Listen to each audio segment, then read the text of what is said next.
Forget masks. Kids are showing up to school in furry suits. Ugh.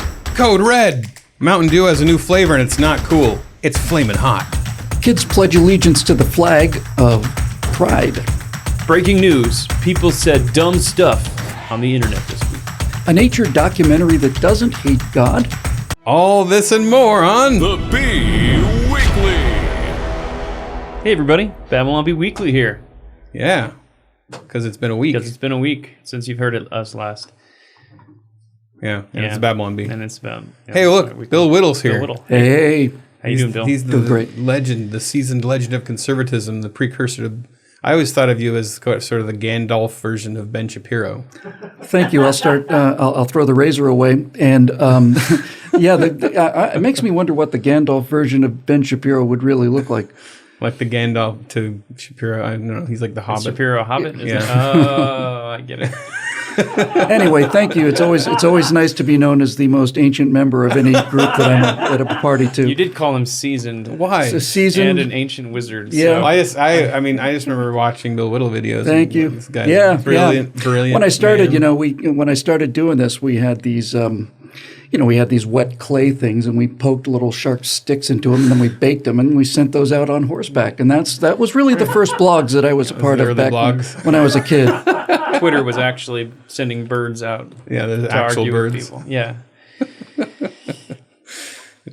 I personally think you're very young and hip and Well, thank you. much cooler than We're Ben in Shapiro. real trouble. Thank you.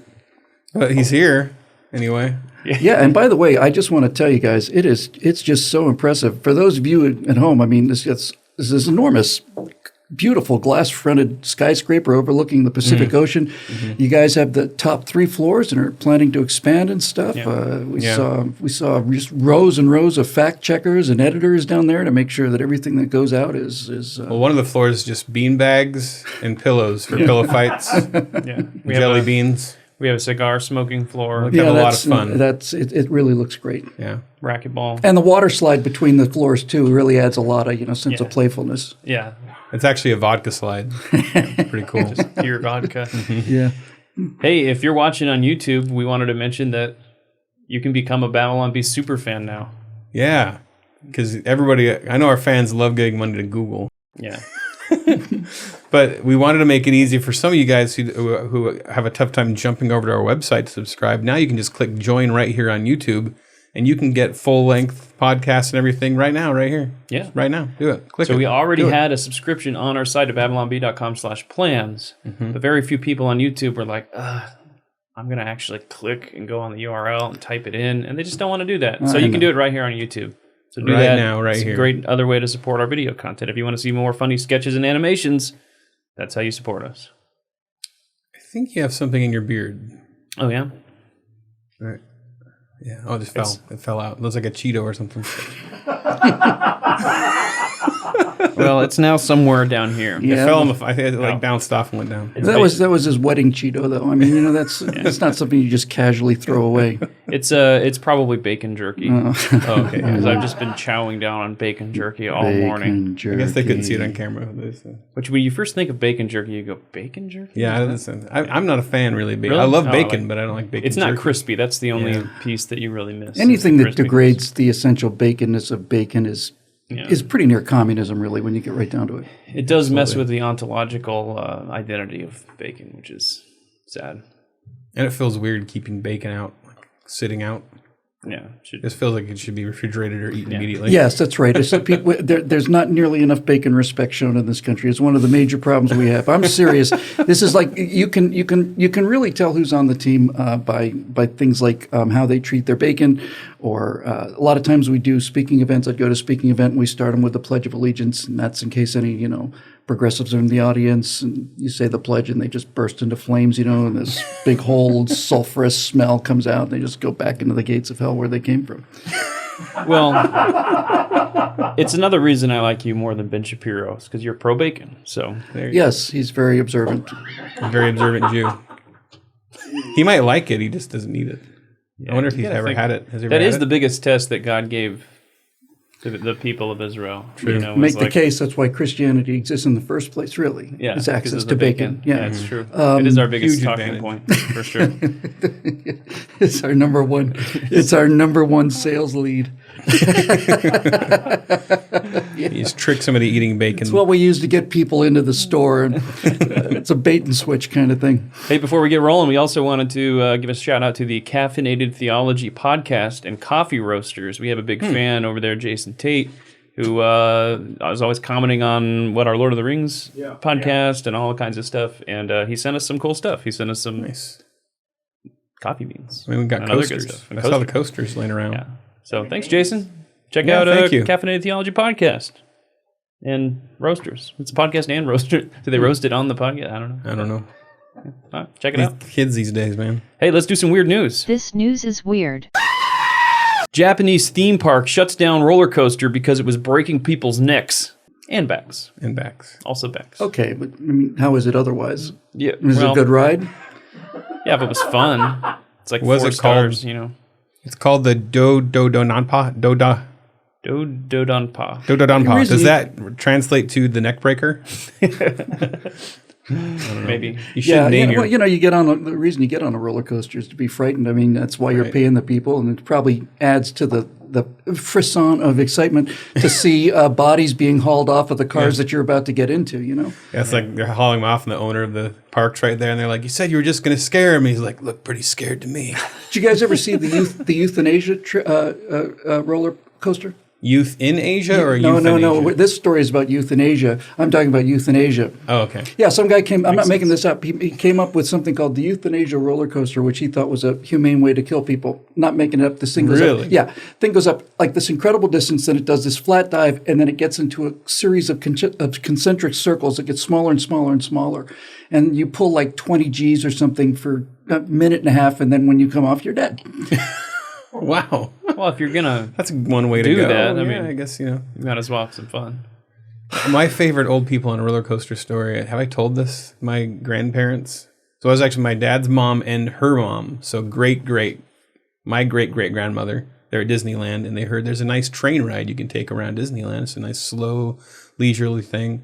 So they found this train ride, and they got in line, and it was actually is it the Matterhorn? What's the one that has like the train roller coaster? Thunder Mountain. Thunder Mountain. So they got on Thunder Mountain on accident. And my frail 90-something-year-old grandmother just comes off But she didn't break nearly her euthanized. neck. She didn't break her neck, though. I grew up in Miami, and there was a theme park between Miami and Fort Lauderdale called Pirates World, and they had a ride. I think it might have been called the Steeplechase, but basically, imagine like a merry-go-round horse on a rail, and it does this incredible dips and turns, and there's no protection, no seatbelts, nothing. You just hold on to the neck of that horse, and I think 40 or 50 people were killed finally, and now the owners are in jail. It's been bulldozed over, but it was like this thing was like this legendary kind of thing. It's like, you must be this stupid to ride this, but it was really genuinely terrifying. It's like an extreme Mary Poppins experience. Yeah, just imagine a roller coaster with no restraining bar and no seatbelts and just a handle. Jeez. And you pretty much got the idea.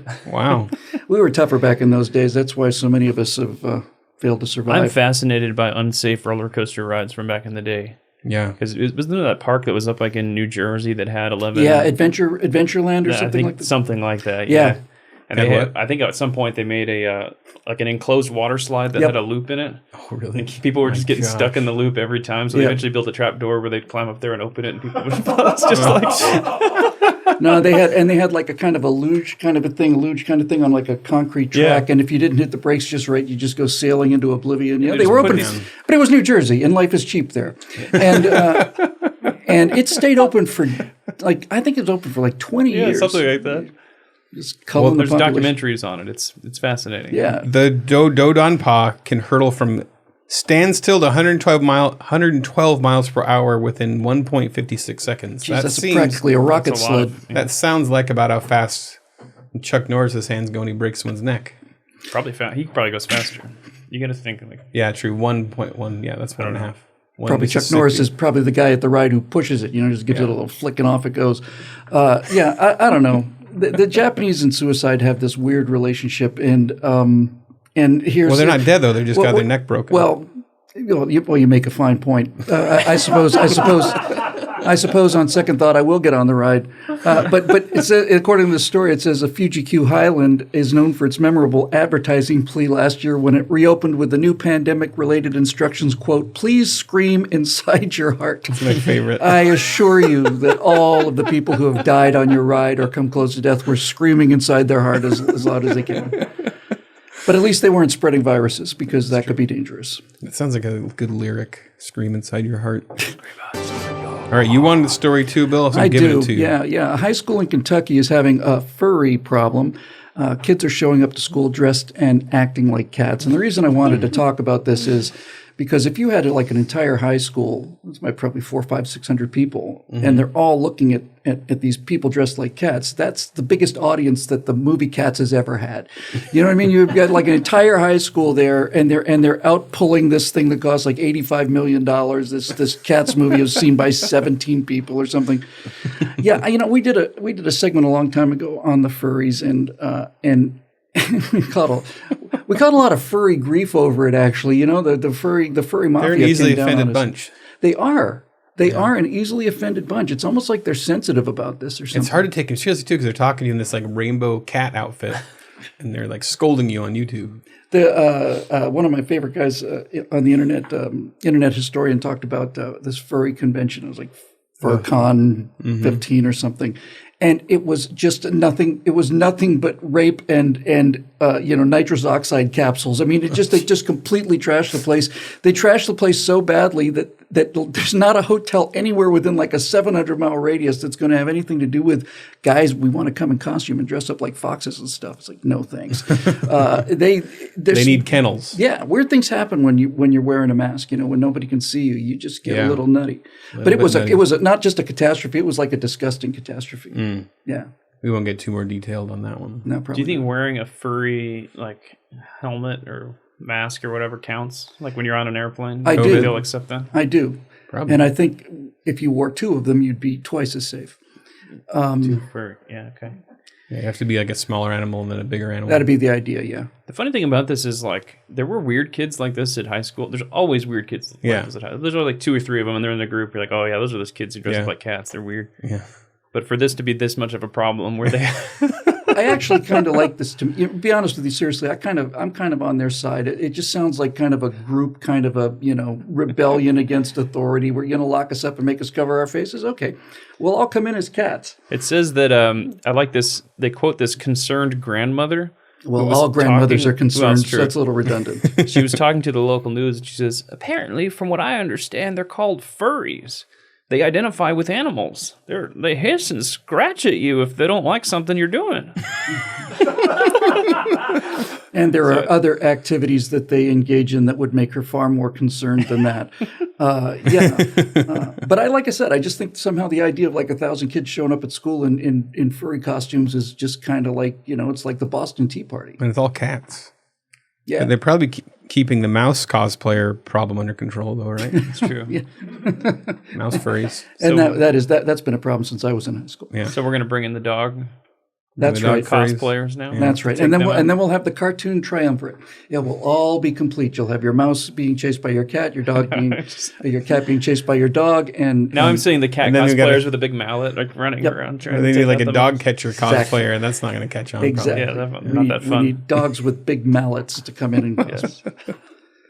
Hey, they actually showed that, by the way. I grew up with like the original Tom and Jerry's, and they are unspeakably what's the word I'm looking for? Gory. That really is like, classic. Yeah. Hey, a Texas father stripped down to his underwear at a school board meeting because he was trying to prove a point about face masks being important. I don't think he's applying the face mask in the correct manner if he has to undress in front of a committee. I don't think he's got that thing adjusted just right.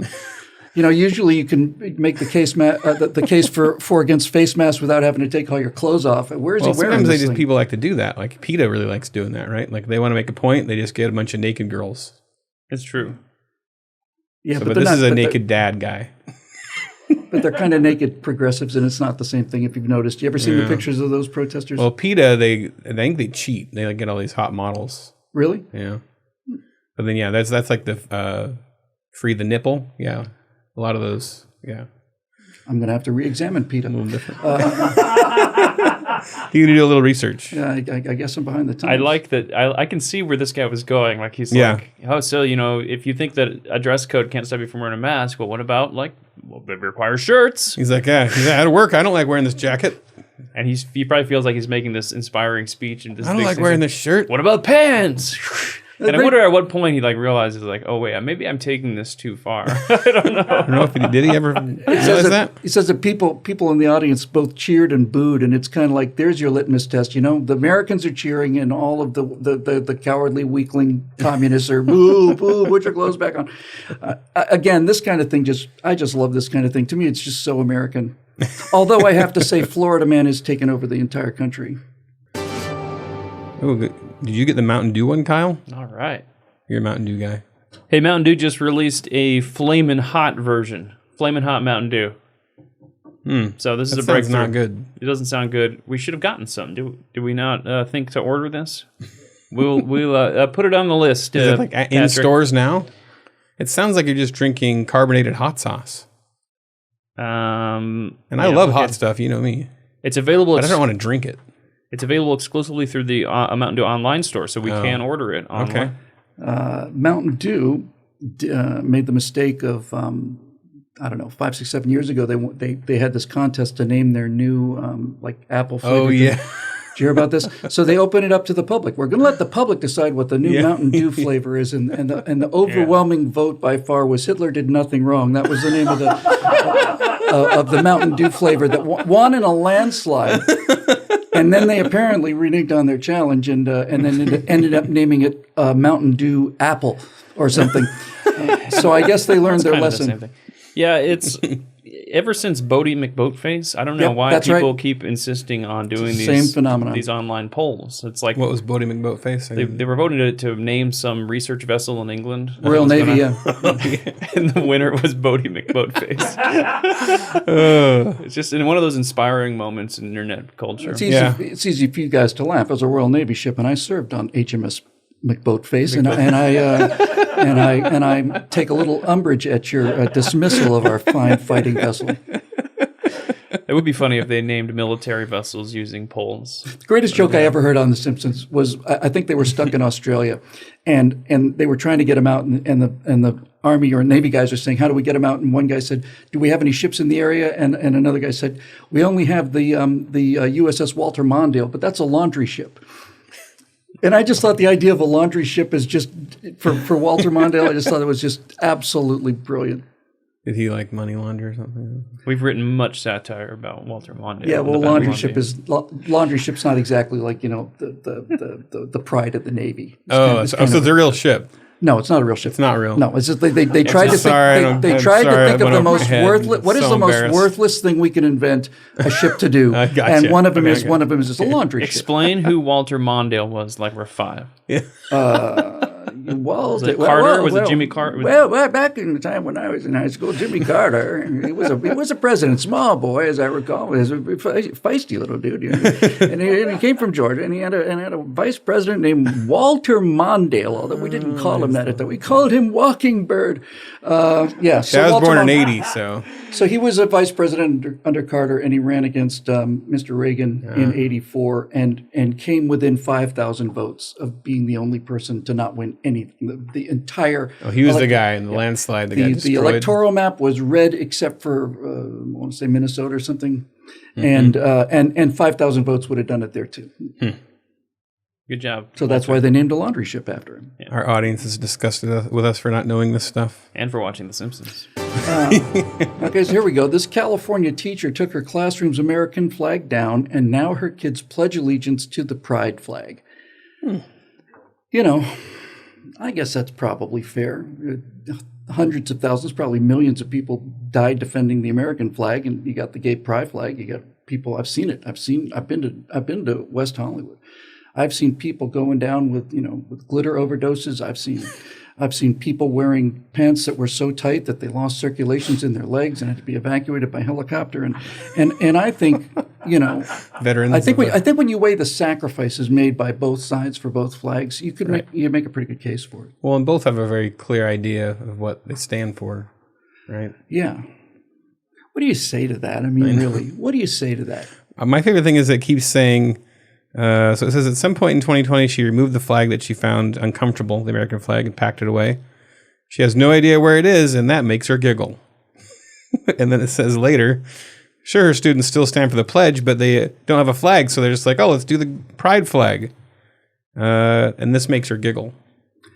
So Well, everything makes her giggle. I think there's too much giggling going on in American schools right now, especially among the teachers, honestly.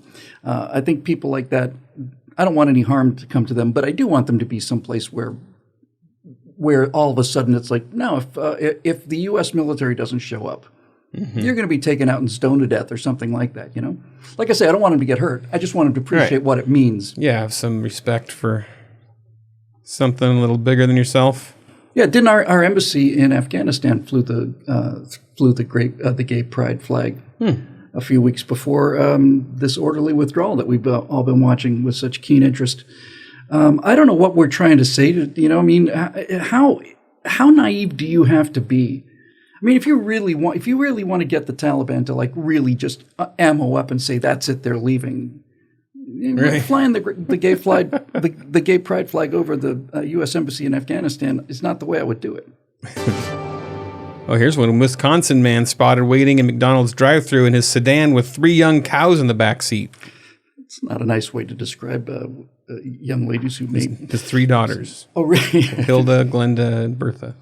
A Wisconsin woman said she was in line at McDonald's drive-thru when she spotted what she initially thought was just a fake cow in the backseat of a car. Then she said she got on her phone to record the video. Yeah, it was just another one of those fake cow incidents. Fake cows. This guy must run like a dairy farmer.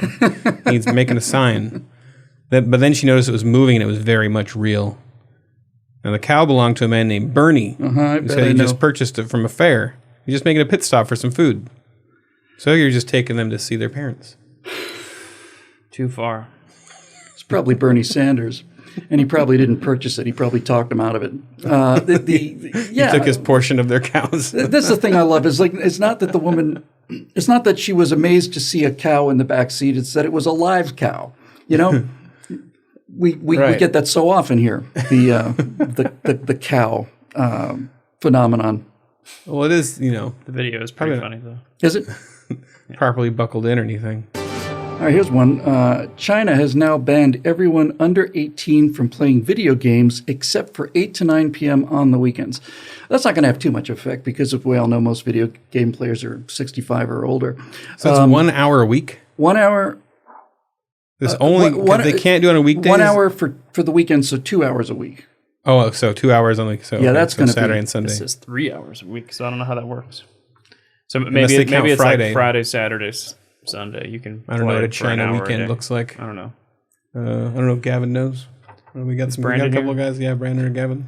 If you really want to start a revolution, honestly, I'm serious now. Yeah, I'm serious as I can be. If you really, really, really want to alienate the youth of your country, that would be a pretty good start. Pretty good start. No video games. I mean, that's stricter than any parent I know. I don't know anybody who only lets their parents play. Me neither. Video games for an hour a day on the weekend. Me neither.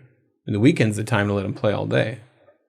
Yeah. We make them get off video games 1 hour a day on the weekend. Yeah, exactly.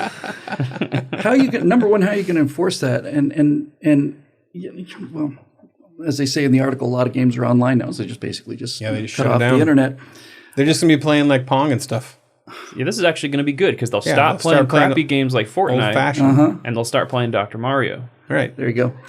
Yeah, they're not going to just not play video games. Yeah. And they're certainly not going to sit around grumbling about the state that took their video game away all the time. You'd want these people to be either playing video games or out there, planting the red flag.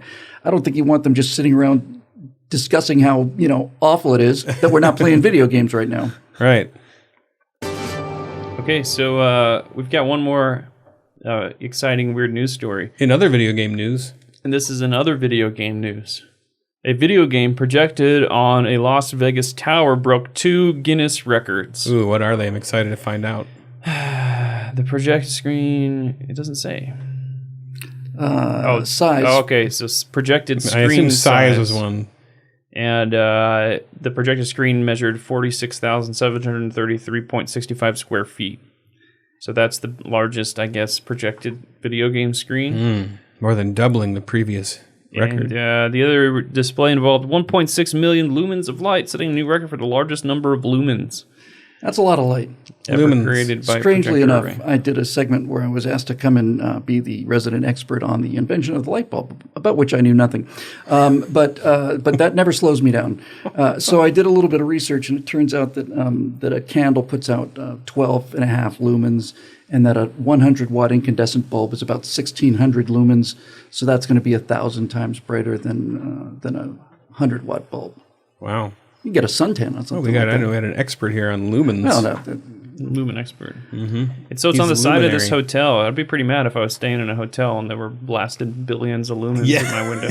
What is Xbox or no PlayStation game? I don't know. Xbox. I don't know. Xbox. This was like a publicity stunt for this game, a battle royale game for mobile We're helping 'em out. platforms.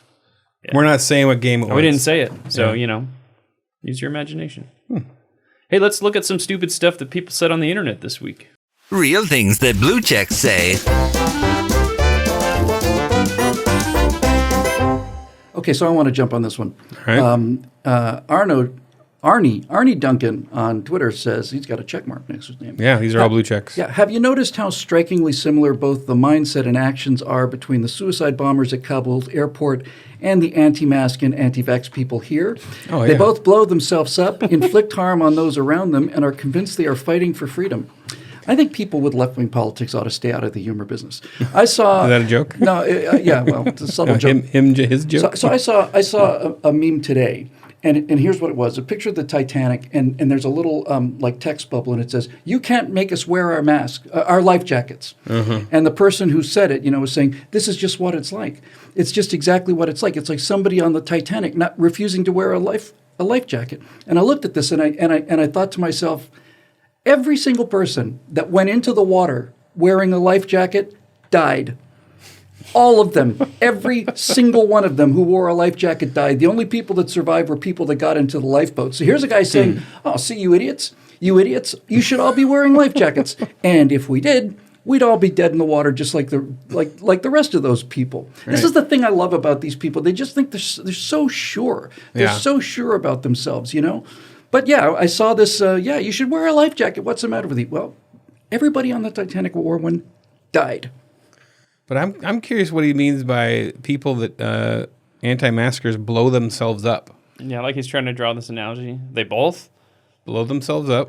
tie bombs onto inflict themselves harms and on those explode. around. Like if you talk what? about a guy blowing himself up, you don't need to then add he inflicts harm on those around him. That's I think kind of implied. when they say blow themselves up, I think they're talking about like puffing themselves up with pride or something. I don't know.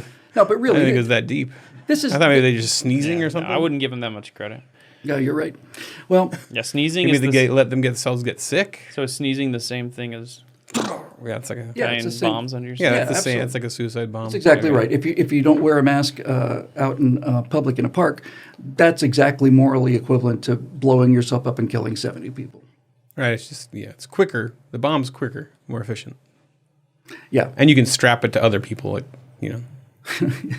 women. and it becomes a homicide bomb. That's this is this moral equivalence is just it's like it's exactly the same thing. They're just exactly the same thing. Go back to being dumb. Well, this isn't the only comparison between anti-maskers and Muslim terrorists we got. Saira Rao. It is wild.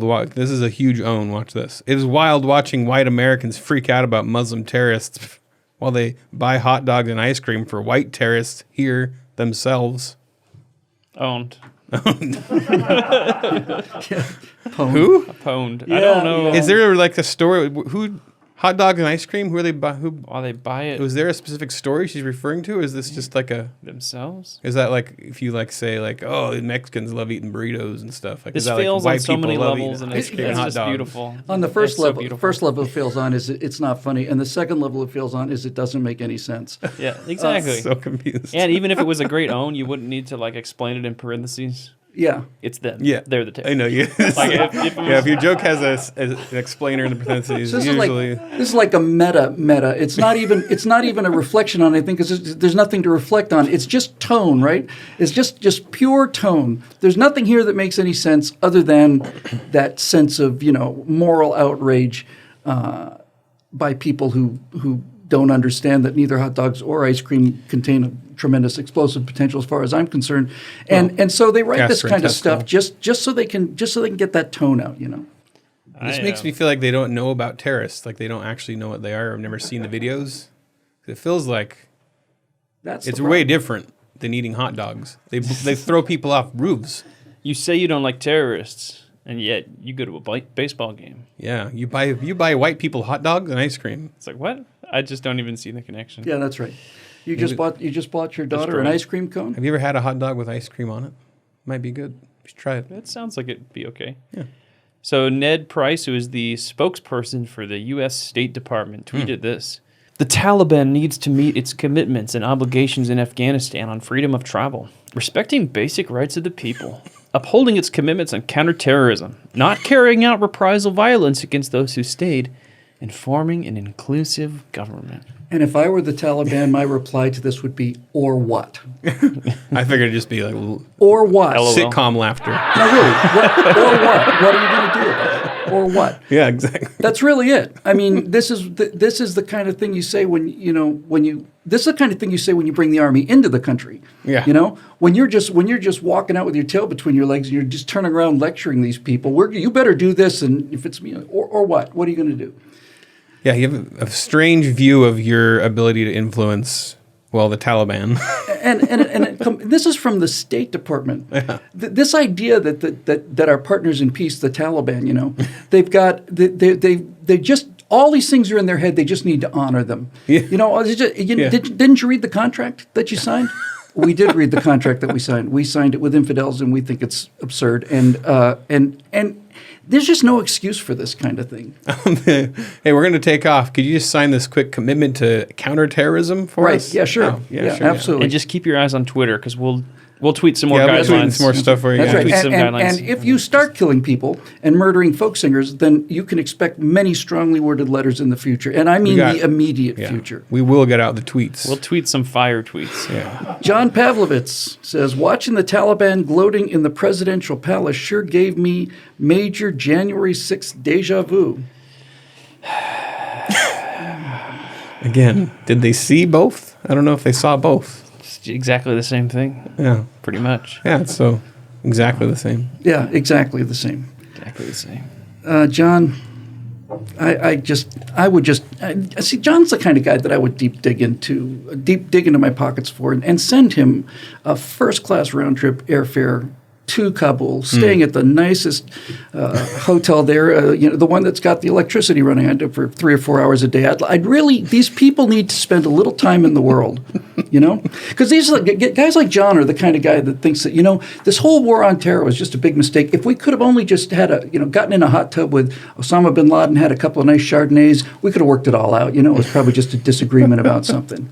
It's, I don't know what to say in the face of such raging stupid. Yeah. Hey, David French tweeted something. Well, David French. David French says, when evangelicals pursue the freedom to make their neighbors sick, they violate the social compact and undermine their moral standing in politics, law, and culture.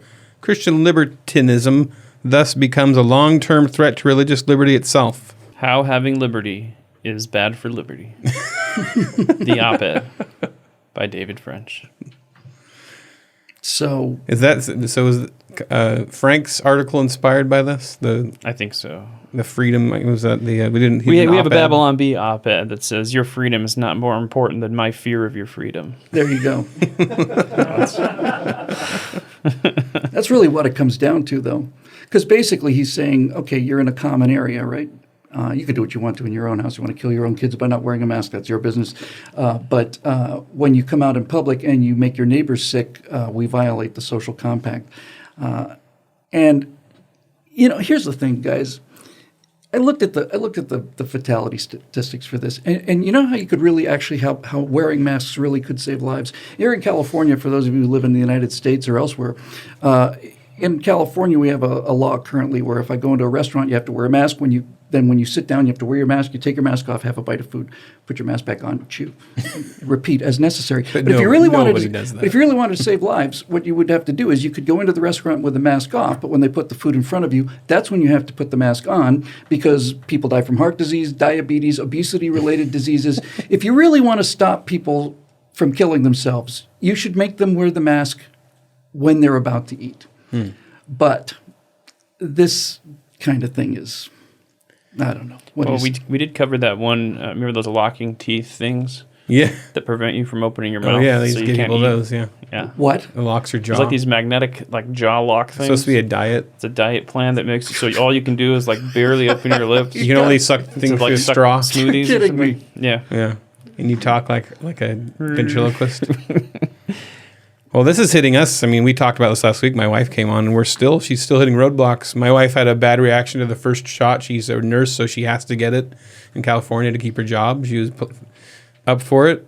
She's got a lot of issues, so she was a little nervous about it, but it all seemed to go well. And then she had this crazy heart rate and all this stuff and went to the ER for 6 hours.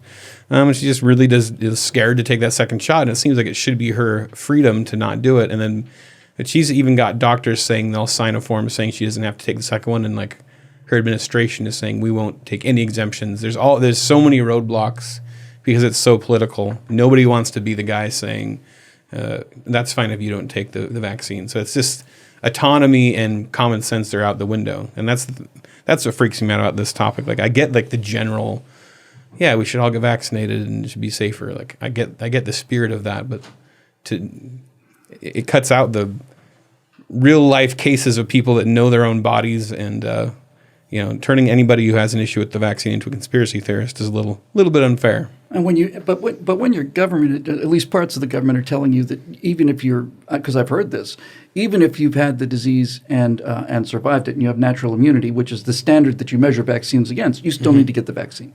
When you hear things like this, you think there's something bigger going on here. Now, maybe stupidity, that's the likely candidate, but maybe not.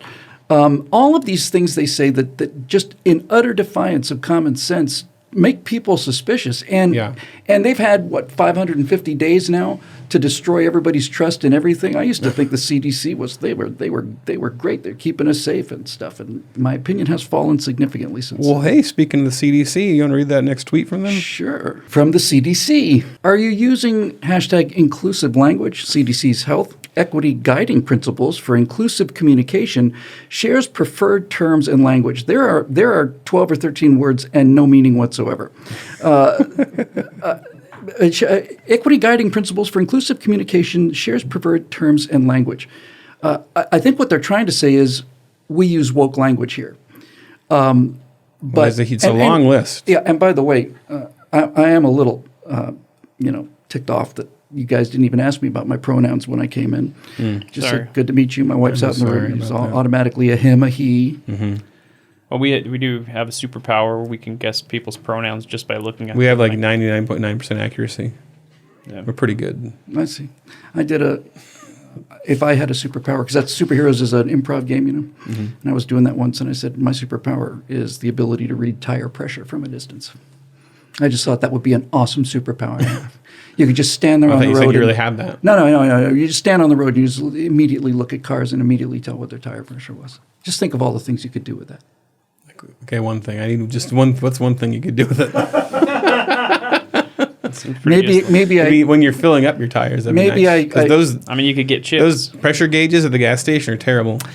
Maybe I chose badly when they offered me a choice of superpowers. So, they say, don't say disabled, say people with disabilities. Or don't say smoker, say people who smoke. Is that really? Really? Yeah, they say it's better to say. It's a lot of it's just saying people who. So I always like the replacements are always this long sentence. Yeah. Instead of just saying an overweight guy, it's person with preference for larger food amounts and style. That's exactly right. It's Precisely. I don't understand. It sounds so robotic. You can't say underserved. You have to say people who are underserved by mental health, behavioral health resources. Instead of referring to people as blacks, Hispanics, Latinos, whites, refer to them as people who identify with more than one race, people of more than one race, persons of multiple races. Hello, person of American Indian and or Alaska Native person / communities / populations descent. It's just... Have you asked what person from associated African community with, look, when they throw all this stuff together, this is the way that stupid people try to sound smart, right? They just try to string all the big words they can together into a sentence and put as many possible letters and syllables into something. But, complicating things is easy. Making them simple is hard. I didn't know. MSM, men who have sex with men. MSM. Really? That's a good one. That was a mainstream media. Yeah, I thought that was mainstream media. Maybe it's same. No. Probably works in both cases. So David Rothkopf tweeted something. Okay. He says, I always like to hear a good Rothkopf tweet. the Taliban, all of them together, plus every Al-Qaeda fighter in the world, do not pose the threat to the United States that Trump or Trumpist extremists do. Let's maintain our perspective. Yeah, you're doing a great job maintaining your perspective there, David. White knuckle our crazy perspective. God. When you go through the security lines at LAX, they've got this flag on the wall, TSA flag, and it's composed of the names of all the 3,000 people that died on 9/11 as a result of Trump extremists flying airplanes into buildings. And when you see that list of names, this kind of thing is not just dumb. It's just offensive. And so, therefore, I want him silenced. I want him absolutely no. You're allowed to be. You're allowed to be. Donkey. It's okay, fine. I don't care. But you don't have to be so good at it. That's the Right. issue. That should have been in the Constitution. Like the Bill of Rights should have had an amendment that says every American has the right to be a Donkey. Yes. Well, I think that's stated. That's basically the first amendment. It's taken as read. But we need an explicit one. So who's this? Is this Mrs. Betty Bowers. Betty Bowers? What happened to Ashley Babbitt was so unfair. She was given special treatment when so many of her fellow domestic terrorists deserved the same fate. She just wishes more people got shot on I wonder January. if More she's. people got shot. I wonder if she's single. It's wait. Mrs. That might be unfair because I don't know if she has a blue check. Oh, so we can't. Well, yeah. Well, Well, we should get her one. We Yeah, should she could apply. get. She's trying to get one with this one. just the fact that It's a good somebody could write application. that, She does have like you imagine? 300,000 followers. Can you imagine saying that about like somebody who got shot at like a Black Lives Matter rally or something? Yeah. Oh, too bad they didn't shoot more of them. Yeah, exactly. I'm sure we got some people in the comments that are willing to go there. Hey, psychos.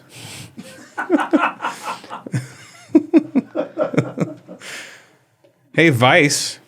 So almost all these tweets have been deleted after they went up. This is one. Vice posted a story. While many vets are being outed as far-right extremists, one branch keeps popping up when it comes to neo-Nazis, the United States Marine Corps.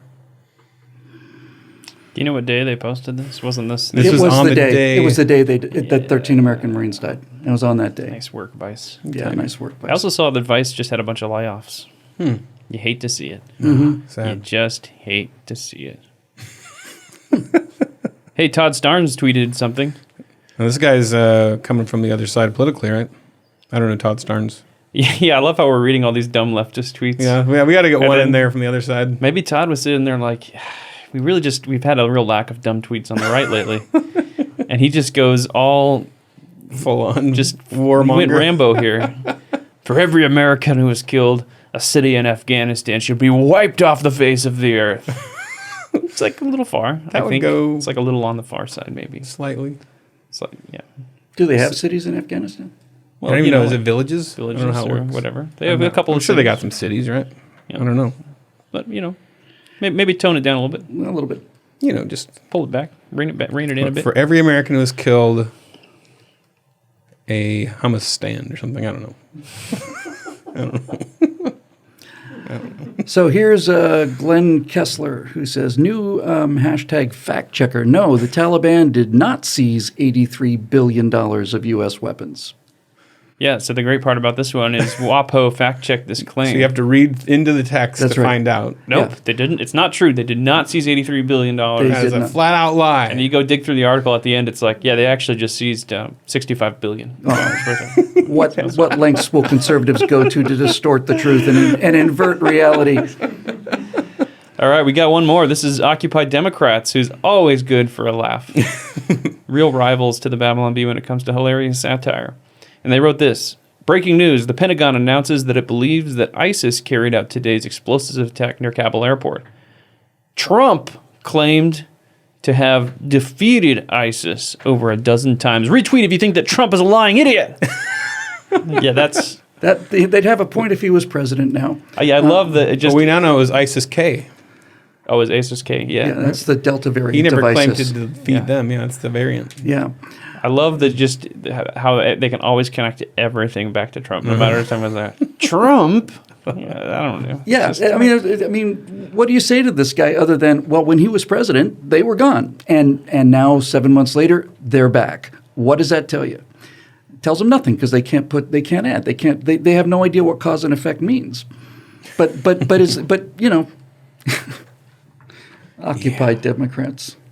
Hey, we're going to talk to N.D. Wilson now. Mm-hmm. N.D. Wilson is a filmmaker, does all kinds of cool little cartoons and videos and stuff. And this one, he's doing a documentary, Riot and the Dance. Yeah, it's kind of like, those nature documentaries are like the South American red-throated macaque or whatever. And then it goes through this whole idea of how they think it evolved from this and that and that and that and that. And it's like, it's all meaningless. This one actually kind of acknowledges the beauty of God and nature and goes from this perspective that it's a creation rather than a huge accident. Yeah, pretty cool. Let's talk to Andy Wilson. Welcome, Nate. Thanks for joining us today. You just got back from Australia filming a bunch of crazy stuff, maybe? Or no? Really?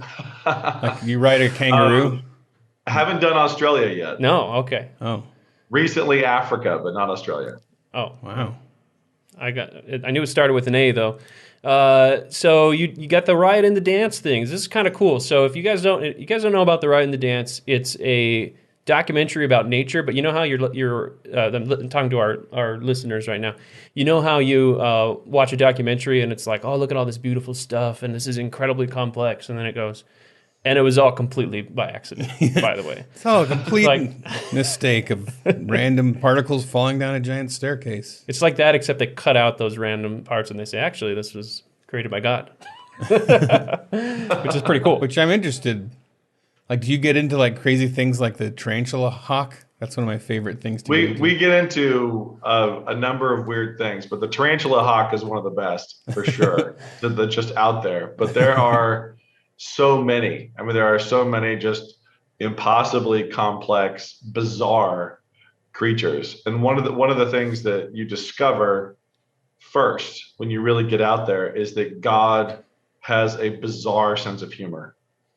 Right. Just that he's beyond any creativity we could ever come up with. Just wild sense of humor, but also plays rough and really likes Beatles. So, I mean, there's more Beatles than there are any other thing on this planet. The Beatles of this world outweigh us. They outbite us. They bite us more than we bite them. There's like more this planet weight. belongs to the Beatles. Wait, there's more weight in beetles than in humans on this planet? Yeah, easily. Holy cow. Easily. That's a lot. Yeah, they're definitely winning. But I think the real motivation behind the Riot and the Dance was the fact that the worldview of only 7% of the population, atheist and agnostic, is only about 7%. But the worldview of that 7% controls 100% of all nature documentaries. Mm-hmm. And on top of that, it's not just atheist agnostic. It's all chaos. It's all meaninglessness. It's like, it's not just that. It's also anti-man, wildly leftist. Like, it always has an agenda. Everything is agenda driven. Everything's political. They shoot things really beautifully, but then they just lecture you and scold you and talk about how pointless it all is and how you're still at fault for ruining it. It's just a bummer. It's like going to the most depressing Sunday school ever. The Sunday school of meaninglessness. So yeah. Are you trying to say we're not ruining it? What is I am trying to say we're not ruining it. Yes. Oh man. Okay, let's dig into that. But that's not what the documentaries are about. Oh, okay, sorry. But the documentaries are a celebration of creation. That's all they are. Right. We're having the party. We're at the barbecue. Like, we want to be the people having more fun, getting out there celebrating, and like a guilt-free exploration of this amazing museum of creatures that God has made. Yeah, that's really cool. I mean, I enjoy like Carl Sagan's Cosmos series and Planet Earth and all that, but it's funny, you have to watch it, and you watch it with your kids, you're like, that part, don't listen to that part, or you have to fast forward. But it is cool because you're not trying to make like Planet Earth the Christian knockoff, right? Like you're trying to do something new. We're trying to do something a lot more punk rock than that. So That's the we riot. want That's the right part. A, Riot and dance. That's like moshing. Yeah, skanking. Yeah, exactly. There's a little bit riot, a little bit dance. We aren't trying to pretend like humans aren't involved. I mean, if you came across a starving polar bear cub, would you just sit there and film it while it died, or would you, if you really cared, would you throw it a steak? Like, what's the? You solve the problem. Like, what's the situation? We have no problem catching stuff, messing with stuff. When we had a spectacled cobra in Sri Lanka, we were having fun with that thing. I mean, it was wild. We started hanging water balloons in front of it, getting it to chase water balloons. Like, we're gonna have fun. Like, we have the scientific credibility through Gordon, Dr. Gordon Wilson, the host, and we're also trying to have a party. Like, we're trying to take families and kids out to really have fun in creation, where what we're supposed to do. It's not like we want to pave the planet. We love the planet. We think it was given to mankind to take care of by a designer, but we're not a bunch of political leftists. We're not anti-fossil fuels, and we're not going to like watch an animal as an opportunity to be anti-fossil fuels. Like, this is about the animal. What all is involved? I mean, how do you know that there's like a snake about to eat a mouse somewhere? Yeah, that's what I was wondering about. How does that? Yeah. Yeah, it's so far, because we have such a smaller budget, like minuscule budget compared to BBC and Disney Nature and all that kind of stuff. What we do is we go to those places where we know there are animals, and then we see what God gives us. That's kind of it. Now, we do kind of push our luck a little bit. I mean, I did swim with sharks off of Oahu without a cage, where they told us, like, okay, this is where there's an interstate of sharks. Like, this trench, like, sharks are just constantly swimming. So we went 3 miles off the coast, put on snorkel masks, and hopped in with cameras just to like see what we saw. And we were immediately circled by 30 sharks that were just like swirling around and ramming the camera lenses. And I mean, I didn't know that your adrenaline could peak that much and that it could peak that much for that long. Like, I was in the water for 3 hours with 30, like a ton of sharks coming through, and to peak your adrenaline and then to stay there for 3 hours is incredible. So that's kind of, and so far it's always worked. I mean, we went to the Monterey Bay to try to find humpback whales, and it wasn't we weren't in the right season, but we only had a couple days we could do it, and only 1 day on the water. And so we went down there, and like, sure enough, we got some of the best whale breach footage anybody's ever gotten. It's like, just, we showed up, and so did the whales. So far we cheat by being friends with God. It's like our opposition, they're friends with all the researchers who have all the tagged animals. Right. So they go to, some country in Africa and say, hey, do you have the tracking data on that, that pride of lions? And here's the tracking data. You can just show up and film it. We don't get that. We don't have those hookups. But we do have the hookup with the one who made all the animals.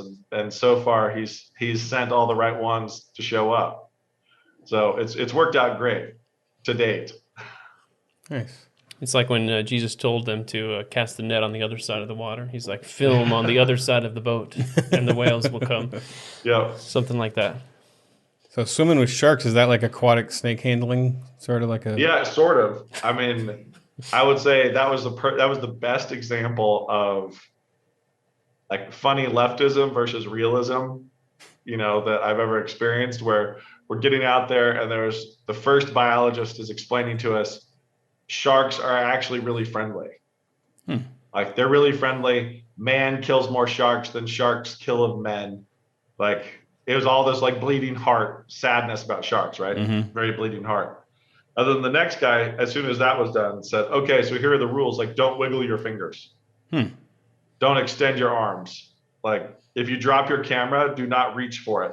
That's the sharks now. If you reach for it, they'll compete with you. They're going to hit you. You know, like this is, and it got real fast. But then he told us something really weird, which was if a shark is coming at you, make aggressive eye contact and it will go away. Really? Yeah, exactly. Make the ugly face. Okay. Aren't you wearing And like goggles? the bizarre so they thing can is see that actually works. It actually works. Make aggressive eye contact with a shark underwater, even through goggles. So you got your Yeah, that's what I was going, wondering. Yeah. I'm amazed they can Like even see with those eyes of theirs. Yeah, it just peels off. You make eye contact, they take off. It's super weird. And Very it's strange. kind of awesome. But kicking one is like kicking a log. They're really You kicked hard, them? muscled, amazing. Now I need to see like the snake handling churches. Like, I need to see like Benny Hinn be like, "The Lord will protect me," and jump into a Shark Shark Tank. Tank. We did a little snake handling. This is true. We've done a fair amount of snake handling, but not as like a spiritual demonstration. More as a biological demonstration. You could do that. There's that new show. What is it called? Kings of Pain, where they just get bit and stung by multiple different things, horrible bites. That guy is it? Do that. The Christian version of that. Yeah, perfect. But you have to constantly rotate. God is with me. You have to constantly rotate hosts because they'll all be dying. If you get into the reptile world, you don't last very long. They survived, but they're not doing. They're not doing the ones that kill you instantly. So yeah, they're just doing the really painful ones. Yeah, just pain. Yeah. So, what can people do to help make this a reality? I mean, what's the budget you're shooting for something like this to make it into a multi-series documentary? Well, we're looking to do $5 million in the first season. Okay. And if we can do $5 million in the first season, that gets us 9 to 10 episodes. It gets us all around the world. We finally hit Australia. Yeah. We got to keep doing this. These are like half-hour episodes. We're going underwater, on land. We all got it. It's been a blast so far. Like the early production's been fantastic. But they can go to Angel Studios, our distribution partner on this, angel.com/riot, and support us. The thing that's the coolest about what Angel Studios does and this model is that it's not a Kickstarter. We're not giving a bunch of money to Kickstarter first. We're not just asking for donations. What we're doing is we're selling ownership in the series. So instead of selling ownership to a studio like Netflix, or selling ownership to Disney, or selling ownership to any traditional studio, we're selling ownership to the crowd, selling ownership to the actual viewers. So they can go invest at angel.com/riot, and we're selling off, a stake in the film. So as the series in the films, as the series is successful, people actually recoup. They can actually make money. So you can support it, but it's not just a gift. You're not just giving us money. You're actually buying a stake in this project because you believe in it. This is a multi-billion-dollar industry, and it is really bizarre that it's made entirely for a very small slice of the population. Right. Like there's a very small slice of the population that thinks everything's just randomness, everything's chaos, everything's meaningless. But that's where all the docs go. So we're actually trying to make a series for Christian families and for the majority of the population who actually think that this was designed.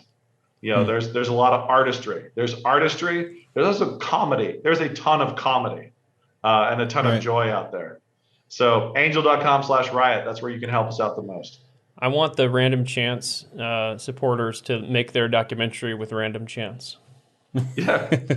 Just randomly slap footage together and hope they did. It's a Jackson Pollock painting. It's as close as you can get. It's just the suicide of an artist, basically. I mean, it's bizarre. But yeah, it'd be nice if they would do that. If they would like throw away the engineering of their cameras, throw away the engineering of the helicopters, the drones, just, shake a bag of gears and see what happens. Perfect.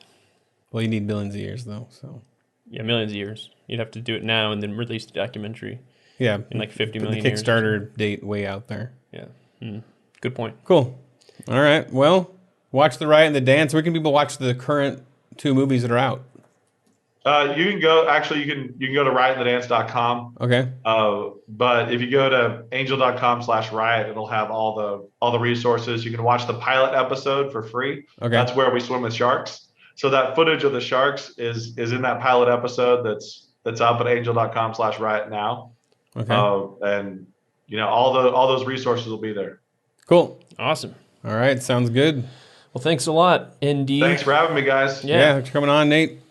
Until next time. Cheers. Till next time. Wow, that was a smart gentleman. Oh, yeah. What a bright fine- young lad. Fine scholar. What do you think, Bill? I thought he was terrific. Just absolutely wonderful. Hey, we're going to do some hate mail now. Let's do that. I really miss Adam Ford. We got a wonderful. This might be my favorite. This is a fun one. Hate mail that we've ever received. This is from someone named James. We sent out an email saying, "Hey everybody, Facebook has been suppressing our posts," and just letting our followers know that what Facebook's been doing. And he was not super happy with that. So here was his response: "Dear Seth," in scare quotes, just in case Seth was lying about his name being Seth. "I don't have a Facebook news feed. Your presumptuous nature for such crap is enough for me to abandon your garbage altogether. And playing the victim hand is even lower, you shekel-sniveling shyster." He's kind of outing himself as anti-Semitic. A little anti-Semitic. A little bit there. Okay. "There is no way in heck that I would ever subscribe to your trash. So take your soy boy-style man bun and money begging off my email inbox immediately." So... Now he goes It is Lori the best Lightfoot on part. us, yeah. So he writes the word unsubscribe in bold and underlined many, many times. Unsubscribe. Did I say subscribe? Unsubscribe. He goes, unsubscribe, unsubscribe, unsubscribe, unsubscribe, unsubscribe, unsubscribe, unsubscribe, unsubscribe, unsubscribe, unsubscribe, unsubscribe, unsubscribe, unsubscribe. And then a gap. Yep, space. Unsubscribe. And then another gap. Unsubscribe, unsubscribe, unsubscribe, unsubscribe, unsubscribe. Get it? And your mother... Flower bed. Just a wonderful piece of hate mail. This is art. We need to frame this. Can we get this framed, Patrick? I like how, get and this you framed. can't really see it, but he actually capitalizes halfway through a word, so you can tell like the idea struck him as he started As typing he's that typing sentence. it, And he's he's like, like, oh, good shift. This is actually kind of almost like a meme on Reddit where if you want to talk about somebody who's insane, you're just constantly doing capital letters and subcase letters. So it's Yeah, big it's like D, the small SpongeBob. A, Yeah. big AR, Yeah. quote, Seth, small. Yeah, he's typing so fast that his ability to perceive grammar has It's left behind. He actually types like that SpongeBob meme. Yeah, and by the way, you guys with your soy boy style and your man buns, the smell, the stink of patchouli in this studio is overwhelming. I think he's angry at the wrong guys, but he certainly is angry. All right, we're going to move into our subscriber lounge now, and we're going to talk more to Bill Whittle. And we've got some bonus hate mail, which is just wonderful. And we're going to read some subscriber headlines, and then we're going to do 10 questions with Bill Whittle. If you want to join us in the subscriber lounge, you got to go to babylonb.com/plans and subscribe. Or if you're on YouTube, click the little join button, and you'll get instant access to exclusive videos and full-length podcasts. Join us now. Don't be poor. Yeah, why sit here and be left out? Come on, click the button and join us. Coming up next for Babylon Bee subscribers. Well, first of all, I want to thank you for providing the smoking jackets. Make me feel right at home. Yeah. Worthington, another strong glass of port and some roasted hummingbirds. I mean, Mark Twain said that nothing can withstand the assault of laughter. These people don't like being laughed at. The emperor's new clothes, right? Once somebody says he's not wearing any clothes, he doesn't have to go down and tell every single person in the parade. I mean, once one person pops the bubble, it's popped. You can't get it back. Made in China? Really? Disgusting! Like a refund in a Made in America mug! Wondering what they'll say next? The rest of this podcast is in our super exclusive premium subscriber lounge. Go to babylonb.com/plans for full-length ad-free podcasts. Kyle and Ethan would like to thank Seth Dillon for paying the bills, Adam Ford for creating their job, the other writers for tirelessly pitching headlines, the subscribers, and you, the listener. Until next time, this is Dave D'Andrea, the voice of the Babylon Bee.